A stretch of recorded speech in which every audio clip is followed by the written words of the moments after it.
Imaginemos por un momento caminar por una una biblioteca histórica monumental, donde los anaqueles rebalsan de conocimiento. Un escenario fascinante. Y de pronto, alguien agarra un manuscrito sumamente valioso, le arranca la portada original, estampa su propia firma con total impunidad y, bueno, se sienta a venderlo ahí mismo en el pasillo principal del edificio. Claro, un escándalo. Totalmente. Naturalmente, el peso de la ley caería de inmediato sobre quien cometió el hurto y la falsificación. Pero pensemos qué pasaría si la demanda no solo persigue al falsificador, sino que pretende responsabilizar al arquitecto que construyó el pasillo, exigiéndole que pague por los daños, argumentando que facilitó el espacio físico para la venta. Es un planteo brillante, digamos, para empezar a desmenuzar esto. Porque si trasladamos esa imagen de los pasillos de ladrillo y cemento a la inmaterialidad de Internet, nos topamos de frente con uno de los debates más determinantes del derecho contemporáneo. Absolutamente. Es el punto exacto de colisión entre dos gigantes. Por un lado, la protección irrestricta de la propiedad intelectual y por el otro, la expansión del comercio en plataformas digitales. Y hoy vamos a sumergirnos de lleno en ese choque, en esta inmersión profunda que hacemos en cada sesión. Vamos a desarmar un caso real, un fallo dictado por la Cámara Nacional de Apelaciones en lo civil, específicamente la Sala M. Exacto. El caso es Iglesia Mesiánica Mundial contra Mercado Libre S.A. y otros. Y la pregunta de fondo que vamos a explorar acá no es simplemente si hubo un plagio de un libro religioso. No, claro que no. Eso es solo la punta del iceberg. Tal cual. Es algo mucho más grande. Queremos entender hasta dónde llega la responsabilidad civil de los intermediarios de Internet por las cosas ilegales que hacen sus usuarios. Es que este expediente lo tiene todo. Tiene todos los condimentos para entender cómo funciona la arquitectura legal de la web actual. Y, a ver, arranca de una manera casi cinematográfica. Sí, totalmente fortuita. Exacto, con un descubrimiento casual en la radio. Bueno, situemos a quienes nos escuchan en abril del año 2007. Un miembro asiduo de la Iglesia Mesiánica Mundial está escuchando tranquilamente la frecuencia de radio AM 750. Y de pronto, el estupor. Escucha a un individuo, llamado Luis Ernesto Ferrari, recitando pasajes enteros, frases textuales, conceptos medulares de la obra matriz de su culto. Una obra llamada Cimientos del Paraíso, claro. Exactamente. Pero Ferrari no estaba citando a la Iglesia. Estaba atribuyendo toda esa cosmogonía a un libro presuntamente suyo. Que él había bautizado Revelación de los Misterios. Tal cual. Y para coronar la situación, anunciaba al aire en la radio que su libro podía comprarse a través de la plataforma Mercado Libre. Frente a este escenario, lo primero que se activa es el encuadre normativo en materia de propiedad intelectual. Claro, la base de todo el reclamo. Exacto. En Argentina, la Ley 11.723 de propiedad intelectual le confiere al creador de una obra un derecho que es exclusivo y excluyente sobre la misma. Y uno de esos derechos fundamentales, entiendo, es el derecho de transformación. Tal cual, es decir, solo el autor primigenio, el autor original, puede autorizar adaptaciones u obras derivadas. Vulnerar esto, o sea, apropiarse de la obra de otro y presentarla como propia, es incurrir directamente en el ilícito de plagio. Básicamente. Y volviendo a las analogías, es como tomar los planos arquitectónicos de un edificio icónico de Buenos Aires, cambiarle el color a un par de ventanales en la fachada y pretender vender ese diseño como una invención completamente nueva. Es una excelente comparación. Pero, desde la trinchera del litigio, me surge una duda. Porque, a ver, dos libros pueden hablar de espiritualidad, de paz interior o de teología y sonar muy parecidos sin ser uno copia del otro. Claro. El tema de las ideas. Exacto. ¿Cómo probó la justicia jurídicamente que esto no fue una mera inspiración divina, sino un robo intelectual liso y llano? Es una pregunta central, porque la línea entre la inspiración y el plagio a veces parece difusa, y ahí radica lo que en derecho procesal llamamos el nudo probatorio. La respuesta en este expediente vino de una pericia semióloga brillante. Un trabajo a cargo de la doctora María Valentina Noblia. Qué interesante, una pericia semióloga. Sí, porque su trabajo no se limitó a buscar transcripciones literales. Ella desentrañó lo que en lingüística forense se conoce como copias inteligentes. Frenemos ahí un segundo, porque me parece fascinante. Copias inteligentes. Sí, suena casi a una contradicción en el mundo del delito, digamos. ¿Qué hace que una copia sea inteligente? Bueno, significa que el infractor utiliza maniobras específicas para eludir la detección obvia. No hace un simple copiar y pegar. Claro, no es tan torpe. Exacto. En este caso se demostró que Ferrari recurrió sistemáticamente a la paráfrasis. Alteraba el orden de los párrafos, sustituía términos clave por sinónimos. O sea, intentaba disfrazar el texto original, tal cual. Sin embargo, la perito demostró que la matriz estructural genérica de la obra original se conservaba intacta. ¡Wow! Había una omisión deliberada de citar la fuente, por supuesto, y un procedimiento constante donde Ferrari tomaba la verdad religiosa de la Iglesia mesiánica y la reconvertía en una supuesta teoría pseudocientífica propia. O sea, hizo una disección quirúrgica del texto. Ferrari intentó borrar sus huellas dactilares literarias usando sinónimos, pero la semiótica dejó la trampa totalmente al descubierto. Así es. Entiendo que con esta prueba tan contundente, el destino del autor directo quedó sellado. Totalmente sellado. Las pruebas fueron tan abrumadoras que derivaron en la condena civil directa contra Ferrari por reproducción ilícita. Se le ordenó cesar de inmediato la comercialización del libro y, obviamente, reparar los daños. Hasta aquí, digamos, la lógica clásica del derecho funciona sin fisuras. El que rompe la regla, paga. Bien, entonces tenemos al infractor primario individualizado y condenado.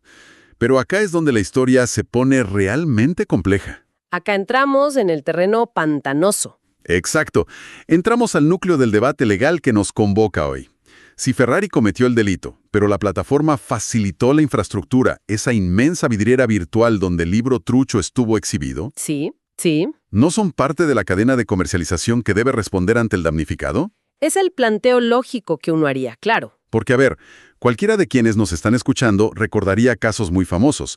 Pienso en el fallo Claps, el de las entradas robadas para el recital de Gustavo Cerati. Un leading case, sin duda. O el caso Ocosten, sobre un auto que se pagó por la plataforma y nunca se entregó. En esos casos, la justicia obligó a la empresa a responder. Es cierto. Entonces, ¿por qué la estrategia de la Iglesia de ir contra Mercado Libre no funcionó igual acá? Es un contrapunto fundamental. Y me encanta que traigas esos fallos a la mesa. La parte actora, la Iglesia, intentó exactamente esa estrategia. Claro, asimilar su caso a esos precedentes pretorianos. Exacto. Querían activar el paraguas de la Ley de Defensa del Consumidor. Pero la Cámara hace una distinción fáctica y jurídica que es abismal. A ver, expliquemos eso. En los casos Claps o Costen, el factor aglutinante era que había usuarios reales de la plataforma que habían sido estafados. Personas de carne y hueso que pagaron. Exacto. Eran compradores, destinatarios finales de un servicio. Por lo tanto, estaban amparados por el régimen tuitivo, protectorio de la Ley de Defensa del Consumidor. Había una relación de consumo clarísima. Tal cual.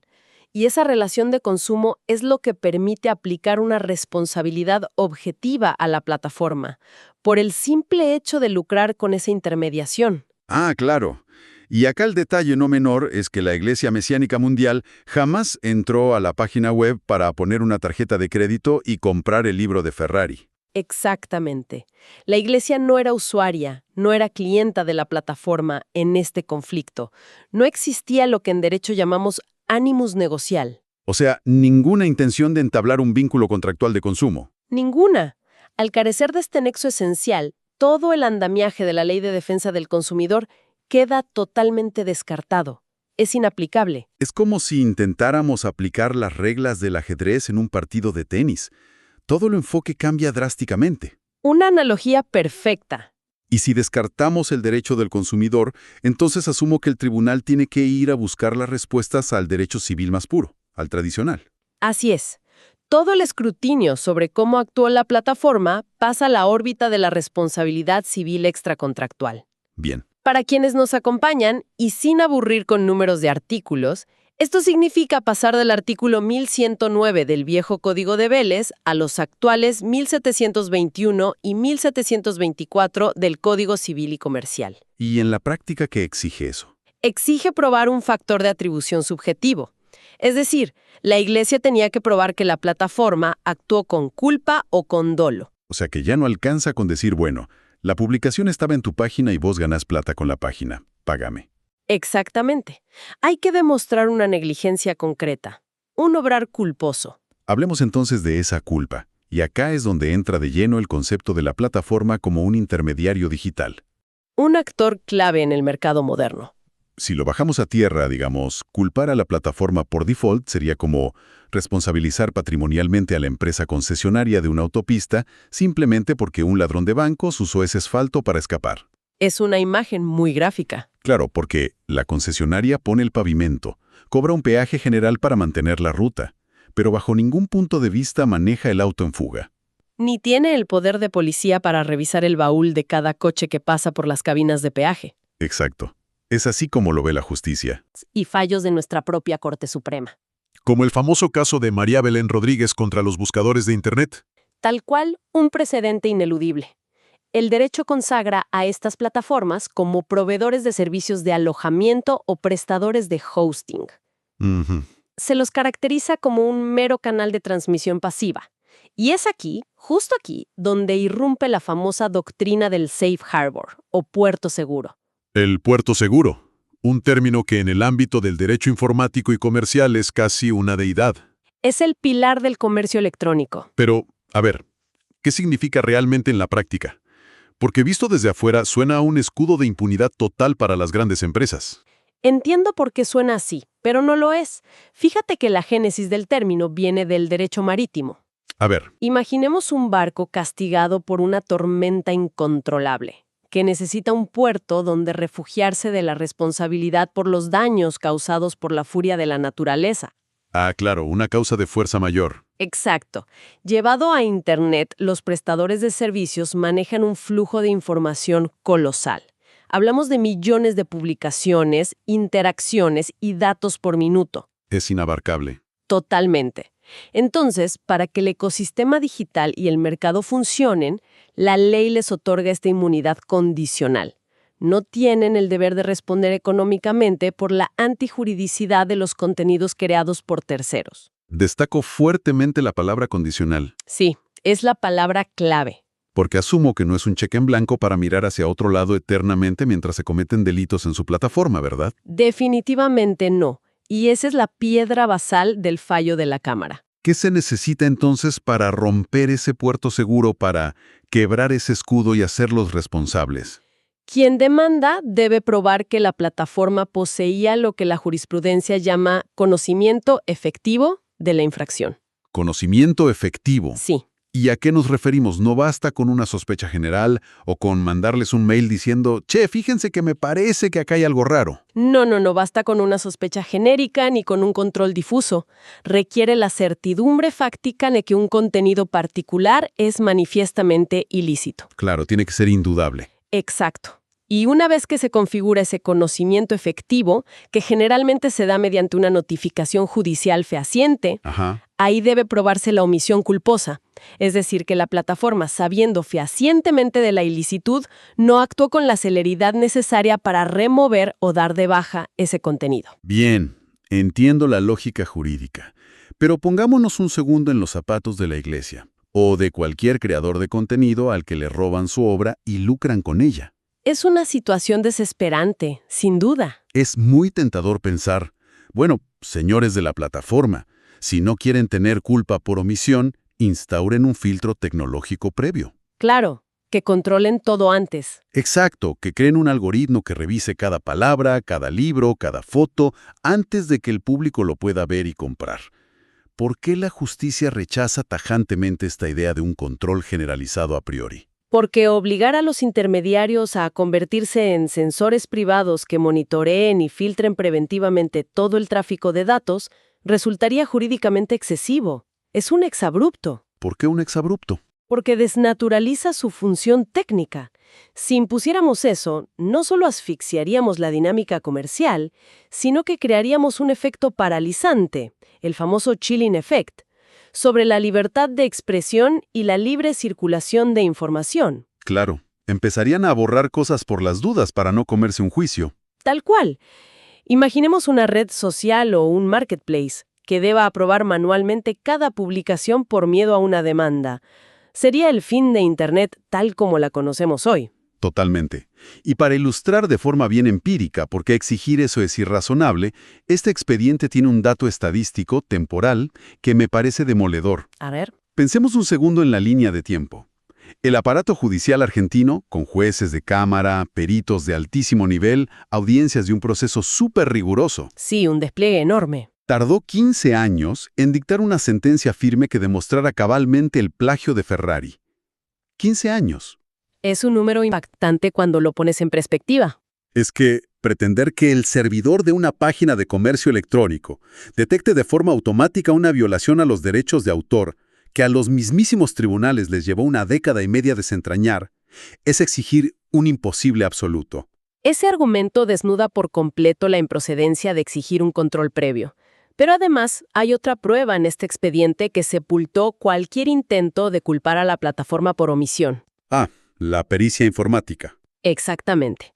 El perito informático, Maximiliano Bendinelli, certificó datos técnicos que fueron determinantes para el fallo. Contanos un poco sobre esos datos. La oferta del libro pirata de Ferrari estuvo activa en línea durante apenas 15 días. 15 días. Y quiero remarcar enfáticamente las métricas de esos 15 días, para que dimensionemos el daño real en el entorno virtual. Sí, decilas porque son clave. En ese lapso, la publicación tuvo exactamente 16 visitas y concretó la abrumadora suma de 0 ventas. 0. Ni un solo ejemplar comercializado a través de la plataforma. 0 operaciones, exactamente. Pero el dato dirimente, el que termina de eximir de responsabilidad a la plataforma, es este. A ver. En el preciso instante en que el juez dicta la medida cautelar y notifica formalmente a la empresa. O sea, el momento donde adquieren ese famoso conocimiento efectivo. Exacto. En ese instante, la publicación ya había expirado automáticamente por inactividad del vendedor. ¡Wow! O sea que cuando llegó el aviso judicial el contenido ya ni siquiera estaba visible. Tal cual. La plataforma nunca fue renuente, nunca ignoró un mandato judicial, ni hubo una omisión negligente de su parte. El puerto seguro operó a la perfección y de manual. Clarísimo. La plataforma sale indemne, y con razones jurídicas de mucho peso. Ahora bien, nos queda desatar un nudo más en esta historia, porque hay una perlita procesal interesantísima. Sí, el tema de la distribuidora. Exacto, porque en el medio de Ferrari y Mercado Libre aparece un tercer actor. El aviso en Internet estaba publicado bajo el usuario MMS Distribuidora. A nombre de una persona física, Mónica Graciela Rodríguez. Esa misma señora. Y aquí está el detalle procesal jugoso. Esta señora nunca contestó la demanda. Jamás pisó el juzgado. Fue declarada formalmente en rebeldía. Claro. Y en la calle, digamos, en el imaginario popular, el refrán dicta que el que calla, otorga. Un clásico. Si ella no se defendió, sino dijo, esta boca es mía, ¿por qué la justicia no la condenó automáticamente junto con Ferrari? Es una excelente oportunidad para dictar cátedra, digamos, y desmitificar ese refrán en el ámbito estricto del derecho procesal. Por favor. El artículo 60 de nuestro Código Procesal Civil y Comercial establece las consecuencias de la rebeldía. Y es cierto que el silencio de la demandada instaura una presunción. Ajá, una ficción legal. Exacto. Una especie de ficción que tiende a dar por ciertos los hechos lícitos relatados por quien interpone la demanda. Sin embargo, como bien enseñan los grandes tratadistas, esto no convierte al juez en un autómata. Claro, no es una máquina de firmar condenas a ciegas solo porque el otro no vino. Exactamente. La carga probatoria sigue recayendo ineludiblemente sobre la actora. La presunción procesal ayuda, por supuesto, pero no reemplaza la evidencia material. O sea que la iglesia igual tenía que probar la culpa de la distribuidora. Tal cual. Y en este escenario, la Iglesia mesiánica no logró aportar ni un solo elemento probatorio al expediente que permitiera inferir que la señora de la distribuidora sabía. Claro, que sabía que los libros eran truchos. Exacto, que tenía conocimiento de que esos libros que estaba despachando eran producto de un plagio. Faltaba el factor subjetivo de atribución. Totalmente. Al no poder acreditar ese conocimiento previo, el rechazo de la demanda contra la comercializadora era la única salida ajustada a derecho. Impecable la explicación. Queda clarísimo que las ficciones legales no fabrican culpables sin pruebas. Así es. Y hablando de pruebas y de lo que se comprobó y lo que no, pasemos a la fase de los números, a la cuantificación del daño. Otro tema fascinante en este fallo. Resulta muy interesante que el juzgado civil haya rechazado de plano indemnizar a la iglesia por lucro cesante. Lo que comúnmente llamamos la plata que dejaron de ganar. Exacto. Pero, según estuve leyendo en el expediente, Entiendo que fueron los propios testigos de la iglesia los que, de alguna manera, dinamitaron ese reclamo patrimonial. Es que sí, la prueba testimonial acá fue lapidaria. Los referentes institucionales, como los testigos Sakamoto y Lenzi, declararon bajo juramento algo clave. ¿Qué dijeron? Declararon que la obra original, Cimientos del Paraíso, no fue concebida jamás para la rentabilidad económica. Claro, es un libro religioso. Exacto. Se entregaba a los fieles a cambio de una contribución mínima, destinada únicamente a cubrir los costos de imprenta. O sea que no había un negocio detrás. No existe lucro cesante indemnizable. Tiene toda la lógica patrimonial del mundo. Sí, es matemática jurídica. Sin embargo, hay algo que la justicia sí les concedió y que la verdad me vuela la cabeza desde el punto de vista teórico. Ya sé a dónde vas, el daño moral. Exactamente. Les otorgaron una indemnización por daño moral fijada en unos 20,000 pesos de la época. Y a ver, expliquemos esto en detalle. Porque una iglesia como asociación civil, como persona jurídica registrada en un papel de la IGJ, digamos, no tiene psiquis. Claro que no. No llora, no sufre insomnio por las noches, no se angustia. ¿Cómo se fundamenta legalmente que una persona jurídica sufra una herida moral? Es, sin dudas, la arista más exquisita de esta resolución.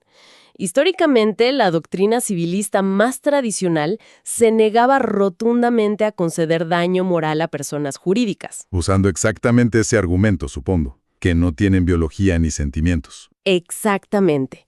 Pero el fundamento subyacente que aplica la Cámara aquí implica una evolución conceptual brillante en el derecho contemporáneo. Ajá, a ver. Se desplaza la idea clásica de sufrimiento emocional, de dolor psicológico, hacia la afectación objetiva de atributos extrapatrimoniales. ¿Y cómo sería eso aplicado a este caso particular del plagio del libro? El tribunal interpretó que la acción de Ferrari no fue simplemente robarse un conjunto de oraciones literarias o comas bien puestas. Claro. El daño profundo, el agravio moral, radicaba en que deformó, desdibujó y desnaturalizó por completo la verdad trascendente y el mensaje espiritual de la Iglesia mesiánica. ¡Wow! Ferrari expropió literalmente los cimientos teológicos de la institución y los tergiversó para venderlos como una teoría pseudocientífica propia. Literalmente le robaron el dogma y le cambiaron el sentido fundacional. Precisamente, esa intromisión grave atenta contra la pureza del mensaje original, atenta contra el prestigio y la finalidad misma para la cual fue concebida y creada esa persona jurídica. Entiendo. Esa afectación a su identidad genera un perjuicio resarcible que es totalmente independiente de si la iglesia vendía los libros para ganar plata o si los regalaba en la calle. Es el daño a su ser institucional. Es un análisis fascinante, la verdad. Le da una dimensión casi, casi humana a las entidades colectivas en el ámbito del derecho. Es una humanización de los derechos extrapatrimoniales, sí. Hemos recorrido un camino verdaderamente denso y revelador, desde ese descubrimiento casual sintonizando una radio AM en 2007 hasta la definición de las fronteras de la responsabilidad en el e-commerce. Y pasando por la semiótica legal, nada menos. Tal cual. Para ir cerrando, y para quienes nos están prestando su valiosa atención hoy, ¿cómo sintetizamos la gran moraleja o el takeaway de esta lección magistral que nos dejó el fallo? A modo de gran síntesis, este pronunciamiento consolida un punto de equilibrio que es forzoso pero absolutamente indispensable en nuestro ecosistema digital. Te escucho. Por un lado, ratifica que la propiedad intelectual se defiende con rigor, tutelando los derechos de autor y condenando sin miramientos a quien comete la infracción material directa, como vimos con el plagiador. Bien. Pero por otro lado, ya que está el gran valor para el mercado y la defensa de la competencia, establece límites funcionales muy claros a la responsabilidad de los intermediarios tecnológicos. El famoso puerto seguro. Exacto. Sin la doctrina del puerto seguro y sin exigir la prueba irrefutable del conocimiento efectivo de la ilicitud, estaríamos obligando a las plataformas a ser agencias de censura previa. Con todo el peligro que eso conlleva. Totalmente.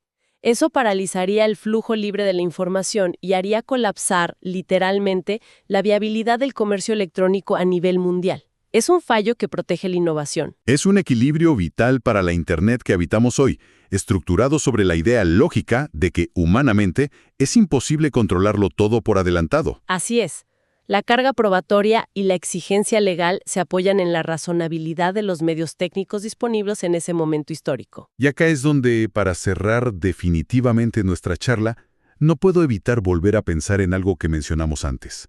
Los 15 años que le tomó a todo el aparato de la justicia probar este plagio con peritos humanos. Sí, un tiempo procesal extensísimo. Claro. El puerto seguro se fundamenta en gran medida en esa incapacidad material de las plataformas para fiscalizar millones de datos de forma preventiva. Exacto. No se les puede exigir lo imposible. Pero, y acá dejo la inquietud final, la tecnología avanza a un ritmo abrumador. Hoy vivimos de lleno en la era de las inteligencias artificiales generativas. Un cambio de época. Modelos de lenguaje que tienen la capacidad de cruzar bases de datos planetarias, de contrastar estructuras sintácticas y analizar matrices semióticas de millones de textos en literalmente fracciones de segundo. Un salto cualitativo hacia un paradigma cognitivo completamente nuevo, sin duda. Y esa realidad inminente me deja con una pregunta punzante. Si el puerto seguro nos protege hoy, ¿por qué exigir un control previo es fácticamente excesivo para un humano o para un algoritmo simple? Ajá. ¿Qué va a pasar cuando la justicia considere que pedirle a una inteligencia artificial integrada en la plataforma que filtre un plagio en tiempo real ya no es un esfuerzo desmedido? Es un planteo disruptivo. Llegará el momento en que las plataformas tecnológicas sepan infinitamente más rápido que los jueces cuándo un contenido es ilegal. Y si ese día llega, que parece estar a la vuelta de la esquina, sí, ya casi estamos ahí. Tendremos que reescribir por completo las reglas del puerto seguro y la responsabilidad de los intermediarios. Es un interrogante ineludible. Y me atrevo a decir que la próxima gran batalla del derecho informático, ya empezó.